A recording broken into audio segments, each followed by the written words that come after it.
The Man from U.N.C.L.E. is a 2015 American action spy comedy film directed by Guy Ritchie and written by Ritchie and Lionel Wigram. It is based on the 1964 MGM television series of the same name, which was created by Ian Fleming, Norman Felton and Sam Rolfe. The film stars Henry Cavill, Armie Hammer, Alicia Vikander, Elizabeth Debicki, Jared Harris and Hugh Grant. The film was produced by RatPac-Dune Entertainment and Davis Entertainment. In 1993, John Davis obtained the rights for a film adaptation based on the original series. However, the film fell into development hell due to multiple script rewrites.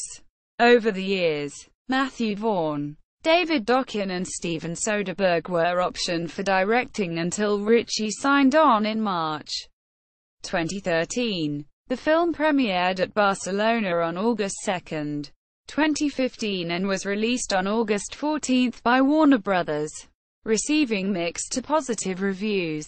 Plot. In 1963, at the height of the Cold War, professional thief-turned-CIA agent Napoleon Solo extracts Gabby Teller, daughter of Dr. Udo Teller, an alleged Nazi scientist turned United States collaborator at the end of World War II, from East Berlin, evading KGB operative Ilya Kuryakin. He later reports to his superior, Sanders, who reveals that Gabby's maternal uncle Rudy works in a shipping company owned by Alexander and Victoria Vinciguerra, a wealthy Nazi-sympathizing couple who intend to use Teller to build their own private nuclear weapon and give it to lingering Nazi elements. Due to the potentially world-ending nature of this crisis, the CIA and KGB have reluctantly teamed up, and Solo and Kuryakin ordered to stop the Vinciguerras from succeeding, with both men secretly assigned to steal Udo Teller's research for their respective governments. The trio travels to Rome, where Gabby and Kuryakin reluctantly pose as an engaged couple, and Solo pretends to be an antiquities dealer. Solo deduces they are being monitored and instructs Kuryakin not to defend himself from muggers so as to preserve this cover. Despite their hostilities towards each other, Kuryakin heeds his advice and does not react when his father's prize watch is stolen. Later, at an auto racing event promoted by the Vinciguerras, Solo and Gabby flirt with Victoria and Alexander, respectively, in order to lure out information about Teller. Meanwhile, Kuryakin acquires evidence the Vinciguerras were recently exposed to radiation, indicating that their weapon is near completion. Solo and Kuryakin begrudgingly join forces to break into a Vinciguerra shipping yard, in which they find traces of uranium. After accidentally setting off the alarm, they escape into the water only to find their way blocked. During the ensuing scuffle with the guards, Kuryakin nearly drowns in the waters but Solo escapes, only to surprise himself by returning to save Kuryakin. Although a suspicious Victoria pursues them with her henchmen, Solo and Kuryakin manage to slip past into their own rooms undetected, and Victoria and Solo spend the night together. The following day, Gabby meets with Rudy and Alexander to discuss a job, but unexpectedly betrays Kuryakin and Solo to them, forcing Kuryakin to escape, while Solo is drugged and captured by Victoria and taken to a nearby warehouse to be tortured in an electric chair by Rudy, who is revealed as an infamous Nazi torturer. Solo is saved by Kuryakin, who straps Rudy into the electric chair in order to intimidate him into talking. Rudy reveals that the weapon is hidden in an island fortress, where Gabby has been reunited with her father, which is where Solo and Kuryakin head off to, with Rudy unintentionally being burnt alive due to the electric chair malfunctioning. To protect Gabby, Dr. Teller pretends to resume work on the weapon, which has a tracking system left over from when the warhead was non-nuclear, so that a second missile can home in on it for added impact. But although Gabby attempts to help her father escape and sabotage the warhead, Victoria quickly sees through this deception, and has Alexander imprison Gabby. As an extra incentive for Dr. Teller, Teller quickly adds the finishing touches to the bomb, but is then shot in the head by Victoria as soon as he does. Meanwhile, Solo and Kuryakin are approached by Alexander Waverley, a high-ranking MI6 operative who flies them on a Westland Wessex II HMS Ark Royal R09, and reveals that Gabby is an undercover agent under his employment. He and his special boat service commandos help Solo and Kuryakin infiltrate the Vincegaris compound. Alexander Vincegar attempts to escape with Gabby and the warhead, but is intercepted and Alexander is killed by the duo. Solo secretly retrieves the disc with Teller's research, but the warhead Vincegar was taking with him was the non-nuclear secondary missile, allowing Victoria to leave undetected on another boat with the real warhead. By Gabby's suggestion, having heard the weapon system explained, Solo is able to contact Victoria via radio and keep her on the line long enough for Waverley to locate her and launch the homing missile, simultaneously destroying the nuclear weapon and the boat, apparently taking Victoria with it. Afterwards, Kuryakin confronts Solo in his hotel room, intending to kill him and steal the disc for the Soviet Union, but changes his mind when Solo produces Kuryakin's father's stolen watch, which he had retrieved. The two instead choose to share a drink on the terrace and burn the contents of the disc, so as to not give either of their countries the upper hand in the arms race. They then reunite with Gabby and Waverley, who reveals that the trio has been reassigned to a new international organization under his command. He then announces a new mission to Istanbul under their new code name, U.N.C.L.E. Cast, production, development. Producer John Davis optioned the film rights to the 1960s TV series in 1993, setting up a development deal for an adaptation with Warner Brothers and series producer Norman Felton. Davis has estimated that he commissioned 12 or 14 different scripts over the course of 20 years, with writers Jim and John Thomas, John Requa, Glenn Ficarra, and Scott Z. Burns. Quentin Tarantino was briefly attached following the success of Pulp Fiction, but opted to make Jackie Brown instead. The Man from U.N.C.L.E. continued to labor in development hell with directors Matthew Vaughn and David Dobkin. Steven Soderbergh was attached to direct Scott Z. Burns' screenplay, with production slated to begin in March 2012. Executives from Warner Brothers wanted the budget to stay below $60 million, but Soderbergh felt that amount would not be adequate to fund the 1960s-era sets, props, and international settings required for the film. Emily Blunt was nearly cast as the female lead, but she left the project shortly after Soderbergh departed in November 2011. Guy Ritchie signed on in March 2013. On July 31, 2013, it was announced that Ritchie's adaptation would start filming in September 2013 in London and Italy. The final production budget was approximately $75 million US. Casting. In November 2010, George Clooney showed interest in the film, and was in talks for the lead role of Napoleon Solo, but he left in September 2011 due to a recurring back injury. After Clooney's departure, actors including Joseph Gordon-Levitt, Ryan Gosling, Channing Tatum, Alexander Skarsgård, Ewan McGregor, Robert Pattinson, Matt Damon, Christian Bale, Michael Fassbender, Bradley Cooper, Leonardo DiCaprio, Joel Kinnaman, Russell Crowe, Chris Pine, Ryan Reynolds, and Jon Hamm were considered for the lead role.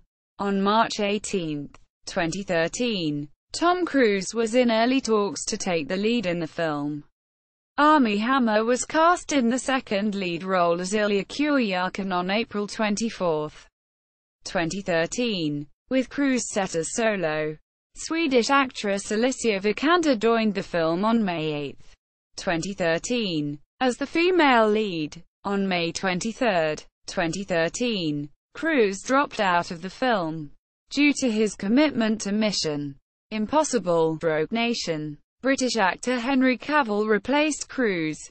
Elizabeth Debicki was cast in a femme fatale role on July 31, 2013. Rose Byrne and Charlize Theron were earlier considered for the same part. On August 8, 2013, Hugh Grant joined the cast as Alexander Waverly, the head of United Network Command for Law and Enforcement, U.N.C.L.E. Jared Harris was cast as Sanders on September 4, 2013, and Luca Calvani was cast as a villain. Alexander. Simona Caparini was also cast to play Contessa. Filming. Principal photography on the film commenced on September 9, 2013. In October 2013, filming was being underway at the Old Royal Naval College in Greenwich, Royal Victoria Docks, London and Goodwood Motor Racing Circuit in West Sussex, UK. Filming took place in various locations throughout Italy, including the Gulf of Naples and Bicastle. Kuryakin and Teller's first outings as an assumed couple were shot at just below the Spanish Steps, the Grand Hotel Plaza, in Via del Corso, and in the gardens of ancient theatre of Marcellus. Two locations stood in place for Berlin sites on either side of the wall.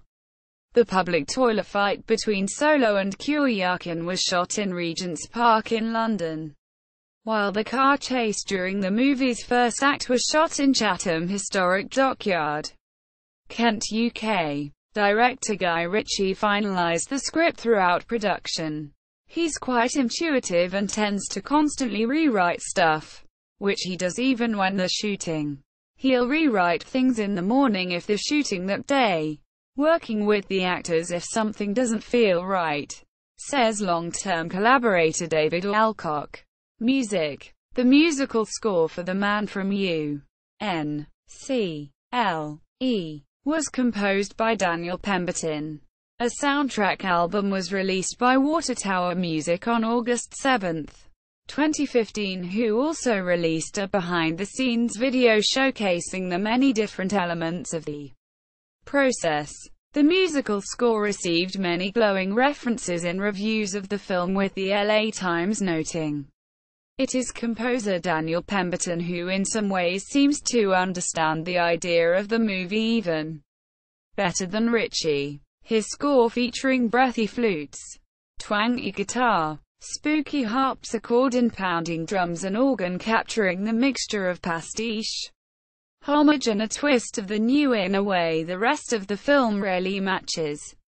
Quote, release. The film was originally set for a January 16, 2015 release, but on August 12, 2014, Warner Bros. Moved the film's release date from January 16, 2015 to August 14, 2015. Home media. The Man from U.N.C.L.E. was released on DVD and Blu-ray on November 17, 2015 by Warner Home Video. Reception. Box office. The Man from U.N.C.L.E. grossed $45.4 million in North America and $64.4 million in other territories for a worldwide total of $109.8 million. Against a production budget of $75 million. The film grossed $900,000 from its early Thursday screenings and $4.8 million on its opening day. In its opening weekend, the film grossed $13.4 million, which was about $5 million below expectations, finishing third at the box office. It opened in Russia with $3.1 million. In the United Kingdom, it opened alongside Sony Pictures' Pixels, earning $2.3 million, debuting at No. 4 for Friday to Sunday, while Pixels was at No. 1 with $4.2 million, including previews during the week. Warner Brothers did not preview The Man from U.N.C.L.E.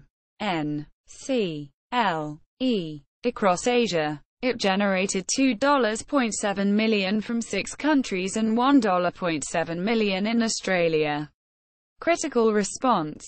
On Rotten Tomatoes, the film has a rating of 68%, based on 224 reviews, with an average rating of 6.2. The site's critical consensus reads, "The Man from U.N.C.L.E.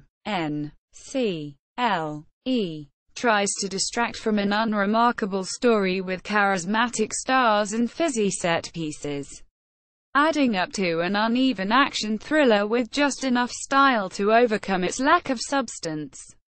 On Metacritic, the film has a score of 55 out of 100, based on 40 critics, indicating mixed or average reviews.